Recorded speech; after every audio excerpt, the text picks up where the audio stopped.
Welcome to the 60th ATA Chapter's Leadership Summit. Dr. Karl A. President of the Atlantic Treaty Association.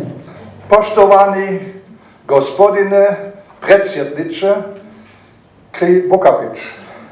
Poštovani gospodine predsjedniče Dr. Kentera. Ekscelencije, dragi članovi Atlantic Treaty Asociacije, vrlo poštovane dame i gospodo. Posebna mi je radost, a i čast da mogu danas da budem ovdje u prelijepom gradu Budvi i da kao predsjednik Treaty Asociacije mogu da održim govor.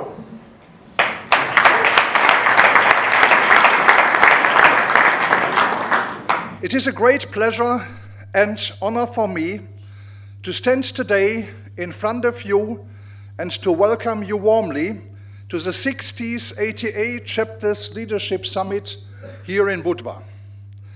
It is also a special honor for me to welcome the President of the Parliament of Montenegro and President of the Parliamentary Assembly of the Organization for Security and Cooperation in Europe, His Excellency Mr. Ranko Krivokapić.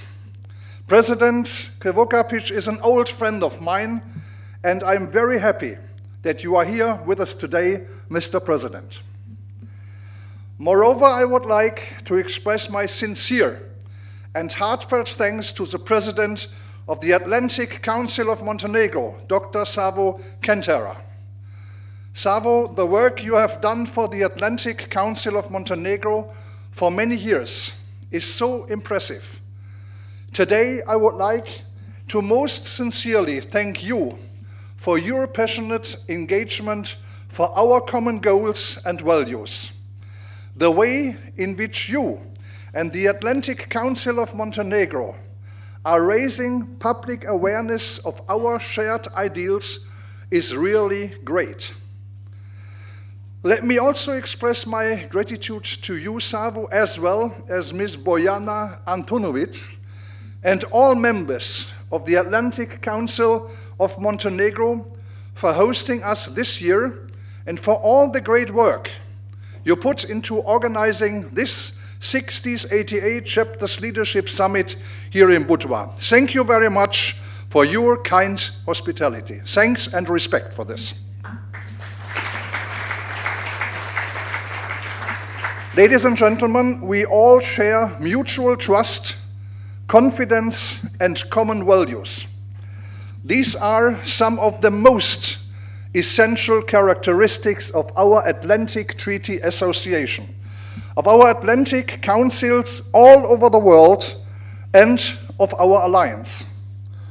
For more than 60 years now, the Atlantic Treaty Association has been the link between the Atlantic Alliance and civil society. ATA draws together political, diplomatic, military, and civil society leaders in an effort to work hand in hand with academics, media, young professionals, and the wider public all over the world. Our mandate is to inform the public regarding NATO's missions and responsibilities and to support the values set forth in the North Atlantic Treaty: freedom, liberty, peace, security, and the rule of law. Let me quote John F. Kennedy in this regard, who once said, "The best road to progress is freedom's road." The Atlantic Treaty Association is an organization which acts as a network facilitator not only in the Euro-Atlantic, but beyond.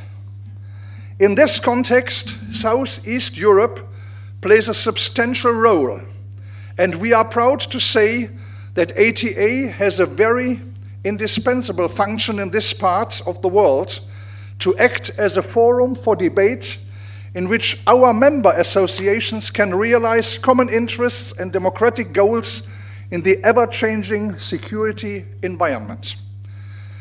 ATA's efforts in public diplomacy and its significant role in spreading NATO's message and strategy worldwide are more important now than ever before.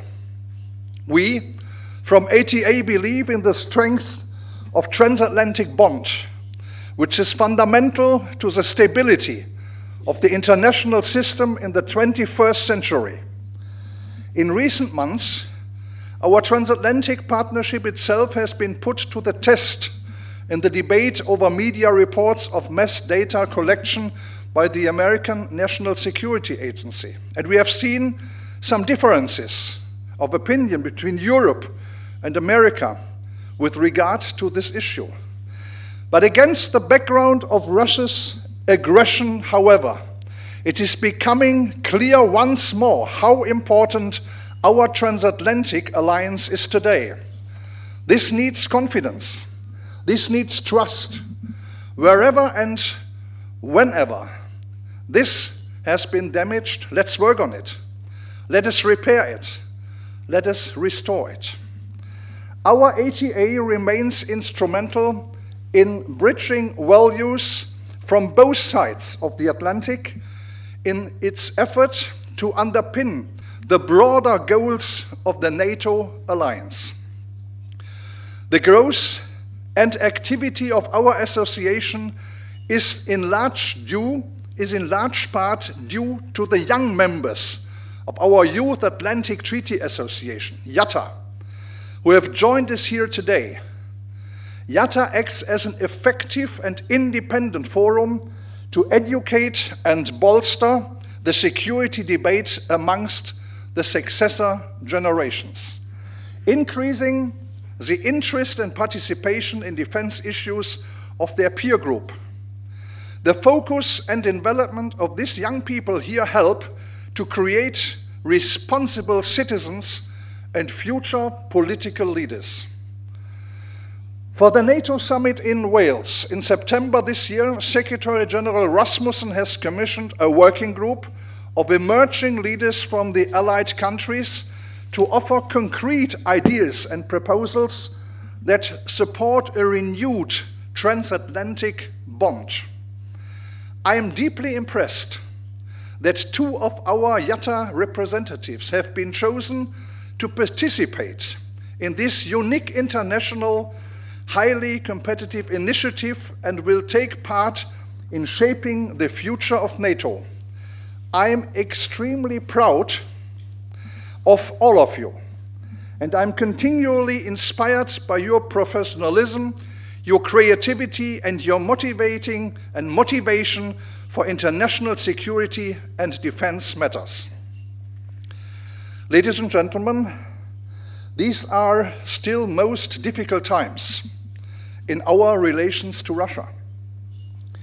We are all conscious of the security crisis in Ukraine and the challenge we are faced with.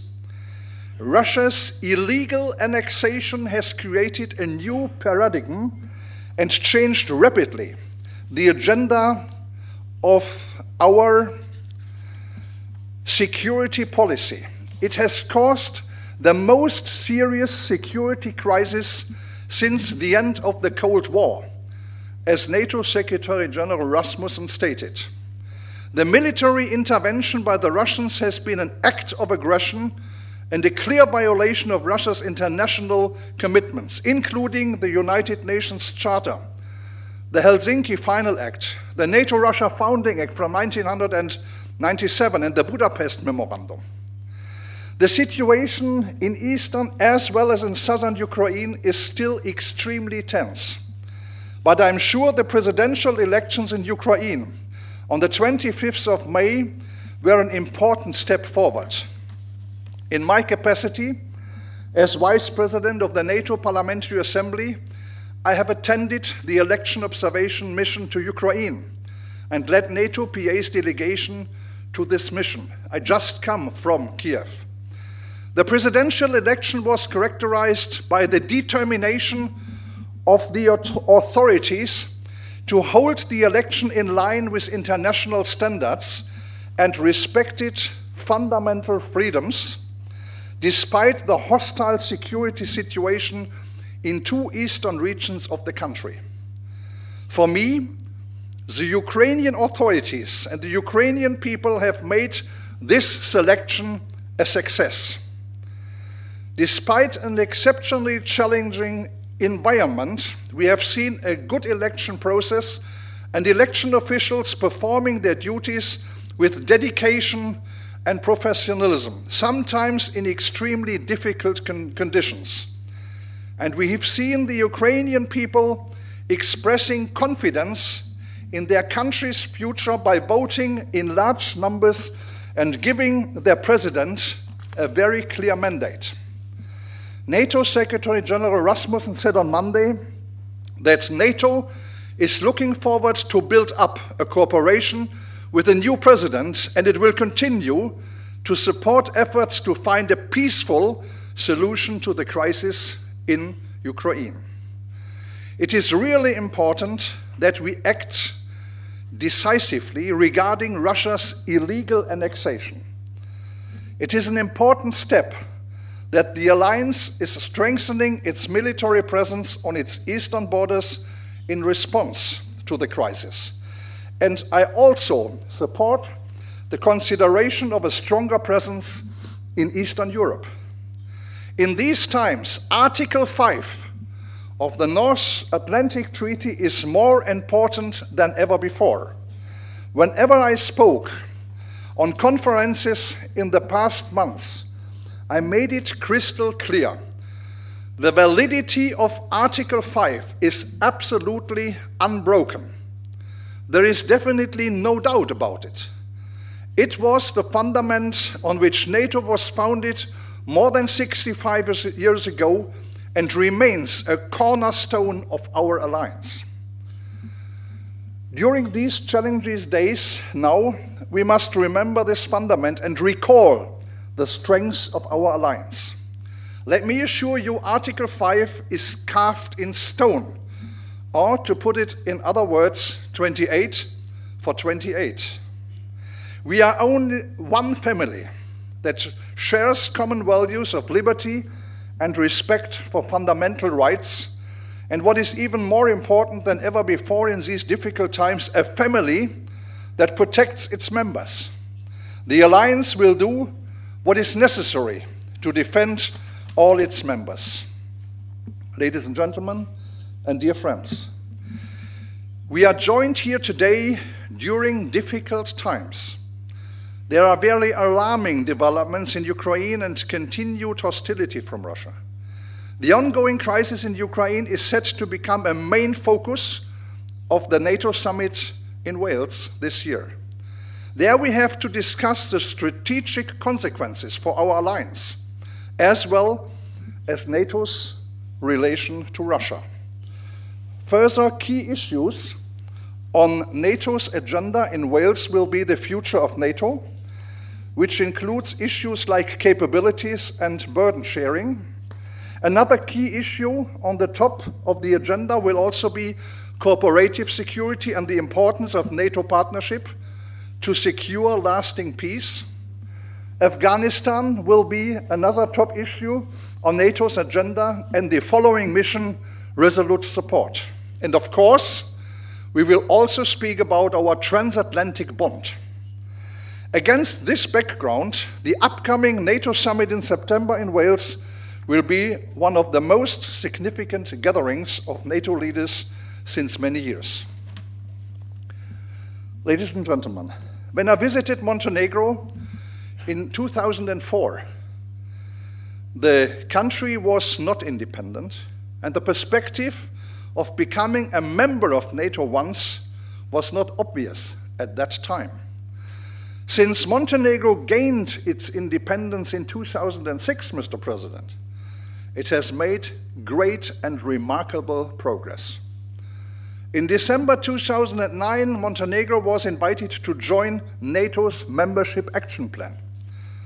The progress which has been made in the reform progress the last years is significant and imperative for NATO membership. And it shows the will to join the most important security and defense alliance in the world.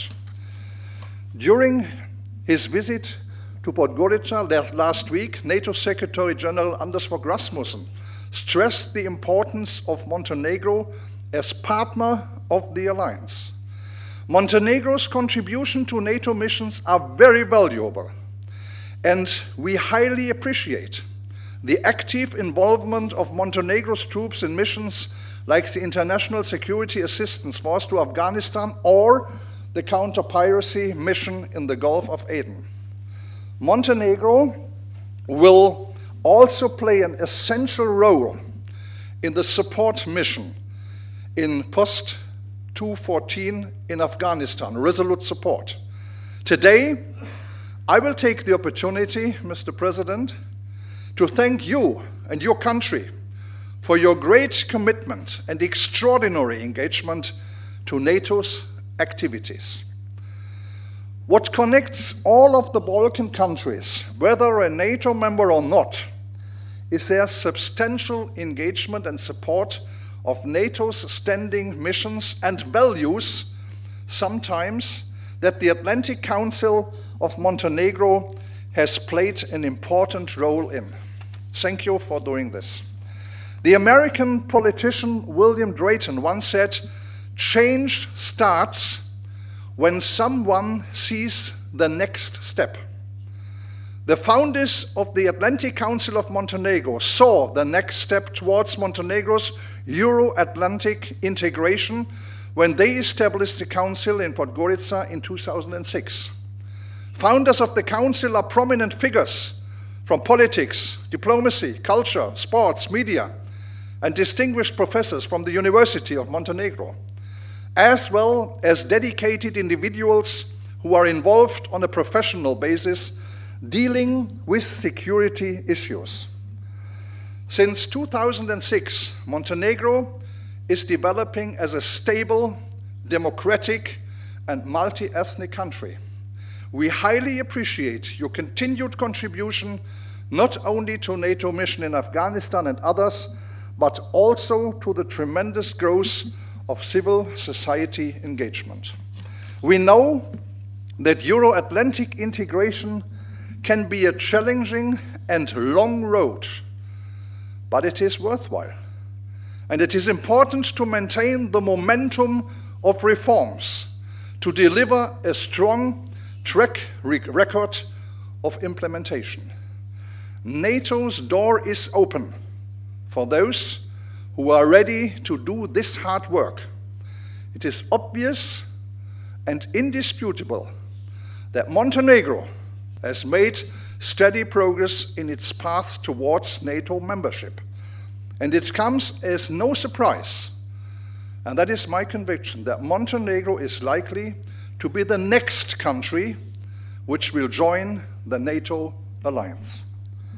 For me personally, it is no question at all that Montenegro belongs to our Euro-Atlantic family. I see the future of the Western Balkans in the NATO alliance, and ATA stands with you in your continuing efforts to tackle all challenges. From here, Mr. President, I will go tonight to Vilnius, to the spring session of NATO Parliamentary Assembly, and we will speak about this question, and I promise to give my recommendation an invitation for your country as soon as possible. Ladies and gentlemen, I'm very happy to be here today, and I sincerely believe that over the next 3 days, we will strengthen our cooperation, innovate new strategies, exchange new ideas, and gain a deeper insight into the future of our alliance. I would like once more to thank all of our ATA members for their unified support. Your solidarity and commitment is a backbone of our alliance. Finally, let me express again a special thanks to you, Savo, President of the Atlantic Council here of Montenegro, and the whole Atlantic Council, for your tireless work and support. I am extremely grateful for your valuable efforts and the organization of this flagship security conference to be secure, which is very important in this region, but beyond this region. Thank you for all your attendance and for your valued support. Thank you very much.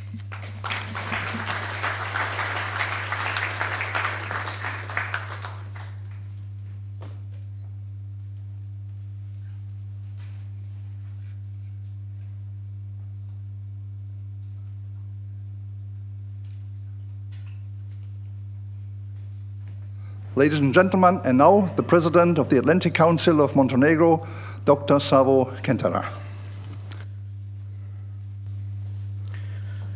Thank you, Mr. President Lammers. Thank you all for coming here to Budva today. I mean, it's very difficult to deliver a speech after such a very good and very inspiring speech of Dr. Lammers. As always, for all of us who knows him, how good and inspiring speeches he always actually delivers.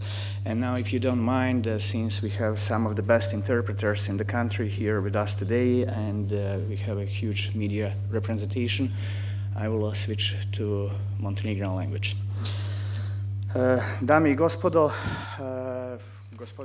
Ladies and gentlemen, dear President Krivokapić, President Lammers, Mr. Presidents of all Atlantic Councils, I believe that never in Montenegro have we had so many presidents present at one spot. I'm extremely pleased to have this opportunity for the first time in Montenegro. Today, at the 60th anniversary of establishing the World Organization of the Atlantic Charter, we have this gathering here held in Budva. First of all, I would like to thank all of you who have come here to be with us today. I would especially like to thank Speaker of Montenegrin Parliament, Mr. Krivokapić, and the Assembly who have supported this gathering, whereby they have been all along the way together with us and supporting all of our activities, and therefore not even this gathering could have passed without his personal support. So thank you once again for that. And in the end, I would like to emphasize your presence, because I expect to have a very quality and constructive discussion today regarding all the issues that are pending in the working part of the sessions. We all know how these things go. As I have said already, this year this is the 60th anniversary, and this is not a short period, and perhaps it should not come as a surprise that for this year and many other reasons, this organization is considered to be a younger brother to NATO, because the influence that it has not only within NATO but generally or within the overall security sector is a very significant one. And I'm extremely pleased to say, when it comes to the Atlantic Council of Montenegro, when we became a member of this organization at the General Assembly in Athens, I was pleased to say that we have never considered, at least for a moment, whether or not Montenegro should become a member of this organization, because we reached a unanimous decision at that time, and this is something that everyone in Montenegro is very much grateful for, and we are very much grateful for the support that we have been receiving from you, that we are receiving, and that we hopefully will be receiving in the future, in the time ahead of us, which is very important. And for that reason, I believe that the time of having this gathering in May, that is to say the end of May, is very important for many reasons. One of the reasons would be that by the mid of June or by the end of June, at the very headquarters of NATO, you'll be having the final assessment done with reference to Montenegro, when we will be having definitely at least some of the guidelines as to whether or not Montenegro could or should be expected accepting the invitation. This is something that will be discussed in more details tomorrow. And the other reason would be the timing, which is connected to the Jubilee Summit, whereby our expectations are quite high ones, I have to say, and where I have to say that I'm sincerely hoping to hear some specific issues when it comes to Montenegro. Also, what I should point out is the support that we have been receiving by NATO and the support that NATO has been receiving for the past 60 years. Actually, the one that we have been receiving, where NATO considers us as a real partner, which has been giving recommendations from the professional point of view as to what should be done in the forthcoming period and in which way the things should be directed towards the right direction, of course, both for the member countries and for those who are aspiring members. I'm thankful to the overall management board of this organization that has been leading this organization in the past 4 years, headed by Dr. Lammers, who have given their best in order to make this organization represented in a very quality manner at the world scene, and I believe that the reasons are more than visible and tangible, and it is more than evident based on all the visits that whether the management committee, management board, or Mr. Lammers himself have been having, and they were intensive ones, and we weren't so happy to have him as our president. Probably we wouldn't have been having so many activities in the past period, and therefore I hope that even at some future point when we have the new president, that this trend will be continued in a positive sense, and this organization will be even better and even more quality one, and will continue its work in the equally quality manner. What I believe to be one of the best values of this organization is independence and its freedom, which enables us to reach certain decisions within the organization itself in a quality manner, and therefore to present them further on to the decision makers at the international level and at the national levels as well, depending on which country we are speaking about. I wouldn't like to hog the floor for the time being, since Dr. Lammers has said so many things with reference to the relations with Russia and the very Montenegrin membership in NATO, and I believe that President Krivokapić will also draw upon those important issues. Tomorrow we will continue our work, and I believe that we'll have a chance to discuss further on. However, before I give the floor to the next speaker, I wish you warm welcome to Budva, to Montenegro, and pleasant stay, and please feel at home, especially all of you here who are here for the first time, and I would like to see you here again. Of course, I would like you to stay even for a longer period of time, not only those 2 days that we will be working intensively, and I wish you a fruitful work. Welcome once again. And now, ladies and gentlemen, the President of Parliament of Montenegro. Ladies and gentlemen, Your Excellencies have great privilege after Karl deliver a speech in Montenegrin to try to give 5-10 first words in English, and after that I'll continue in my 4 native languages in the same time: Montenegrin, Serbian, Croatian, and Bosnian. I can speak 4 languages in the same time. But firstly, on behalf of the Parliament of Montenegro and on behalf of Parliamentary Assembly of OSCE, I have a great pleasure to congratulate you your 6th anniversary. It's a great day for you. Your summit here in Montenegro is a special privilege, especially if that summit is first time outside of the Brussels, and it's a special honor for us. Additionally, I have the double privilege. It is a game of the numbers. I had special privilege on the anniversary of 60th anniversary of NATO, when Parliamentary Assembly of NATO celebrated in Rome, to be only one outside of NATO to deliver the speech. And now I'm on 6th anniversary of your organization. Here I have a special privilege too. And this game with the number, I hope so, will continue with the Montenegro. Montenegro has to be the 29 member in the NATO and 29 member in the EU. That's the game of the number.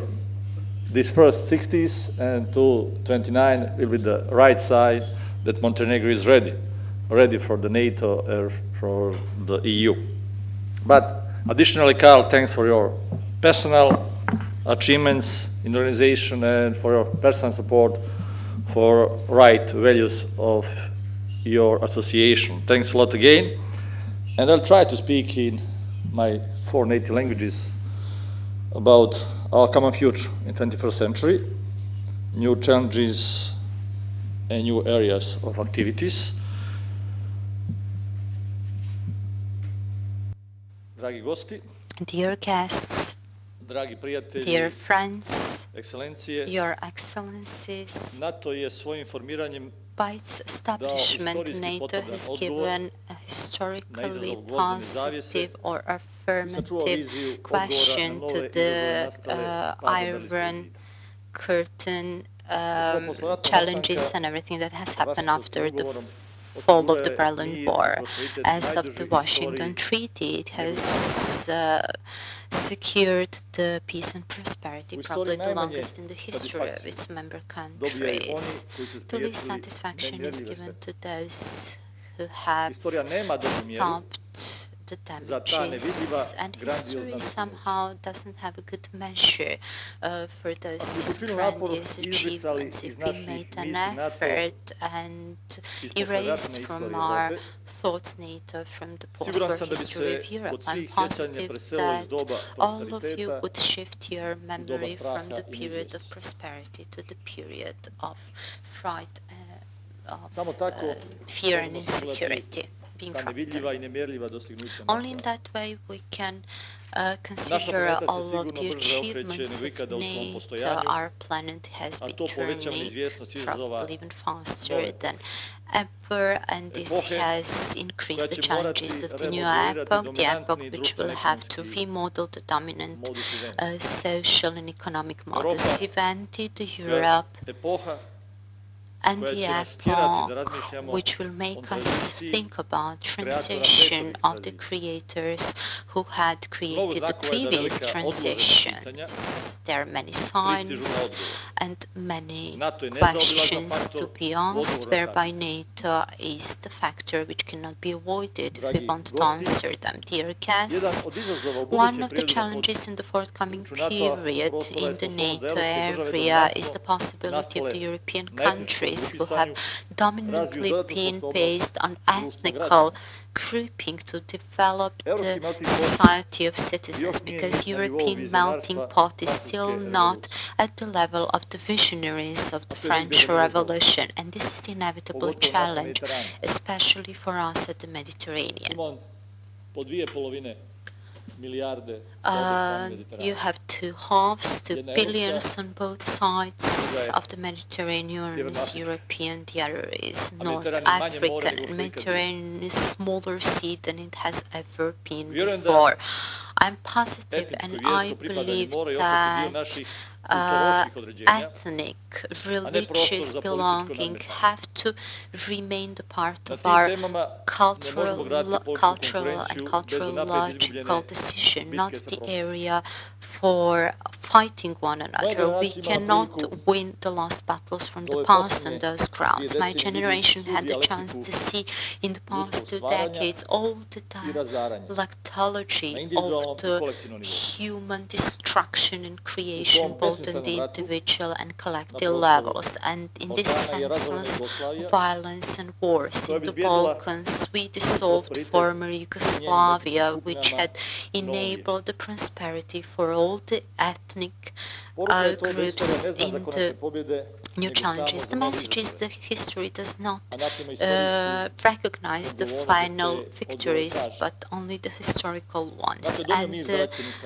responsibility of NATO is to look for it. It has brought peace to the warring sides in the Balkans. We have been improving as NATO, you have been improving the social cohesion of the societies, and having been given the message and stability to the foreign investors. Perhaps for the first time in its history, the Balkans actually belongs to only one political concept. In the Balkans, the meaning of the civilization should be their harmonization into new vitality of democracy. Dear members of the Atlantic Council, the West, as we call the system of values, the system of social and political establishment, the system of culture and the way of living, the system of security in the Western Europe, of the North America, is not only Western from Montenegro. West is now far in the East, actually, and those values have become the values of the East.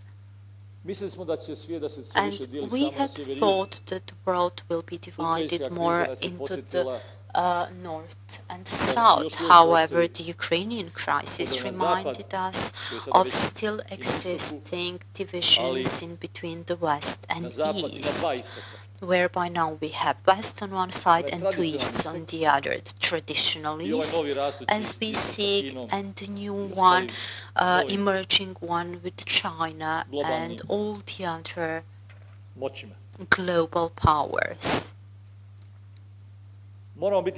We have to be aware that democracy in various parts of the world has various historical layers, and we cannot expect that the global economy will manage to flatten this within one or more decades.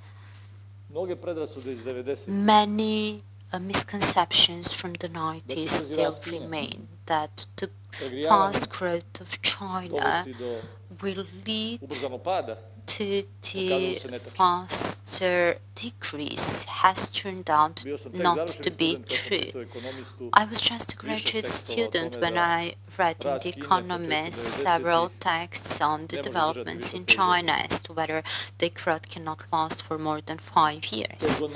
However, 5 years were turned into 25 years, and we have to realize that all the projections that had been made have to be remodeled, have to be adjusted, because it is possible to have a political model in Europe.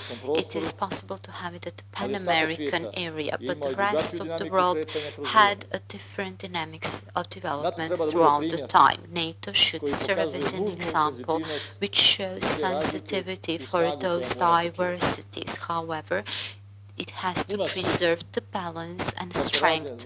We have to be fully aware of the fact that cooperation means remaining acceptable differences, and I have to say acceptable diversity and differences. Maybe it is redundant to say that freedom for any people, as to say the community of 28 plus 29 Montenegro, is priceless. Freedom is priceless. You cannot put a price tag on freedom. And being one of the smallest countries, people, we know that very well. But we used to have for thousands of years independence in the Balkans, maybe the only people who had that in between two big imperias, and definitely the old part of Europe and the good part of America has been in peace for more than 6 decades, and our generations have been living in the society where we had security in the society, and somehow not being ready to use the armed forces is stimulus for those who believe in freedom, in resolving the issues in a peaceful manner. However, they have to be ready sometimes to pass difficult decisions in order to keep prosperity and democracy. NATO has managed to preserve peace and stability and to deter threats by military forces from the dear friends. NATO environment is the environment which provides peace, provides stability and basic civilizational values, and they are all interdependent, and this interdependence is determined by the values which are the founding values of both the NATO and the European Union. All the enlargement countries who have recently become members of the EU have first become members of NATO and then of the EU, and this first of all refers to the countries of our region, having in mind their, let's say, warriors past. However, although this is not a formal condition, it is absolutely clear that this area should first of all be secured and surrounded in a secure manner in order to be able to integrate ourselves politically in the full sense of the word itself. And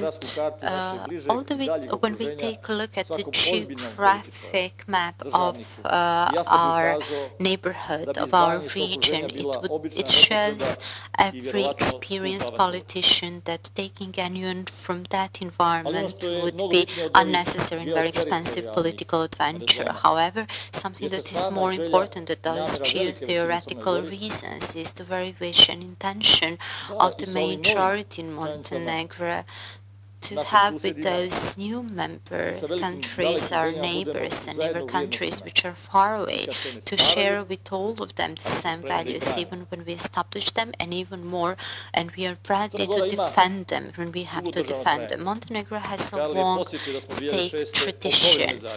Mr. Lamers has reminded us that we renewed our sovereignty in 2006. We were ally in the First World War, and we sacrificed ourselves for our allies. So we refused the neutrality that was offered at that time, and we were distinguished as a country after that war. New countries were formed: Yugoslavia, Czechoslovakia, Montenegro was not defeated, it just disappeared as a sovereign country.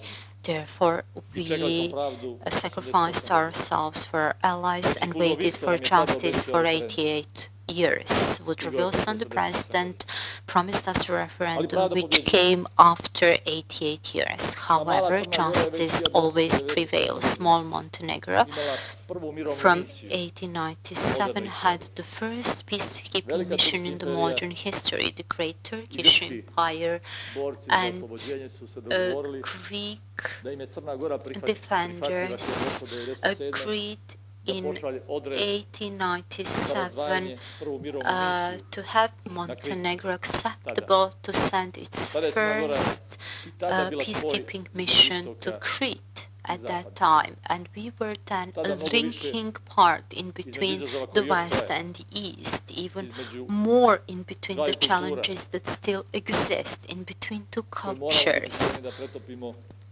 whereby we have to be ready to, let's say, melt this into the same political concept, without prejudice, without fears. And even today, a couple of days ago, headed by the chief of the American delegation to the Parliamentary NATO Assembly, Mr. Michael Turner, a member of our caucus of the American Congress, the American Congress unanimously adopted the support to Montenegro for NATO membership, and I would like to thank him for this great support. And I believe that, having in mind all of this anti-war experience throughout the period of the Balkans wars and all the modest 25, my personal 25 parliamentary experience in Tito's Yugoslavia, Milošević's Yugoslavia, Serbia and Montenegro, and now independent Montenegro, therefore in 4 states, that this last puzzle in between Portugal and Istanbul at the shore of the Mediterranean should be painted in blue, in NATO blue. I time Europski Mediteran And therefore, by this European Mediterranean should be turned into NATO shore. Montenegro is this last puzzle that should be put into place. And I believe that Jubilee Summit is a historical chance for Montenegro. I njena slagalica However, a small country and no puzzle is never complete if the last piece doesn't fit into place. Therefore, I would like to thank you for your individual and collective support to Montenegro, for fighting for our mutual values for more than 60 years, and I would like to congratulate you once again.